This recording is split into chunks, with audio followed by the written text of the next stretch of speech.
Hello everyone. So త్వరగా అయిపోయే వంట ఏంటి అని నన్ను అడిగితే నేను మాత్రం టమోటా రైస్ అని చెప్తాను. సో చాలా సింపుల్ అండ్ ఈజీ కదా ఇది. ఒక పక్క రైస్ అయిపోతూ ఉంటుంది, ఒక పక్క మనం ఇది టమోటాకి రెడీ చేసుకుంటూ ఉండొచ్చు. సో నా సైడ్ నుంచి కొంచెం డిస్టర్బెన్స్ వస్తూ ఉంటుంది, please ignore that one. So నేను ఫస్ట్ టమోటాలు, ఆనియన్స్ ప్లస్ పచ్చిమిర్చి కట్ చేసుకొని పెట్టుకున్నాను. సో ఆనియన్స్ ఫ్రై అయిన తర్వాత కొద్దిగా మిర్చి అనేది నేను యాడ్ చేశాను. అండ్ ఇందులోనే పసుపు ప్లస్ ఉప్పు రెండు కూడా యాడ్ చేస్తున్నాను. తర్వాత ఇంకా అవి కొంచెం ఫ్రై అయిన తర్వాత టమోటా యాడ్ చేశాను.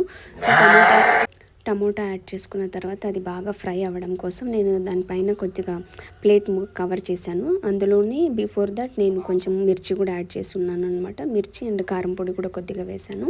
సో చాలా సింపుల్ అంటే సింపుల్ ఇది టమోటా రైస్. సో నాకైతే టేస్ట్ మాత్రం చాలా పర్ఫెక్ట్గా వచ్చింది ఫ్రెండ్స్. కొద్దిగా నేను లాస్ట్లో కొత్తిమీర కూడా యాడ్ చేస్తున్నాను, అంతే. సో సింపుల్ కదా. Thanks for watching.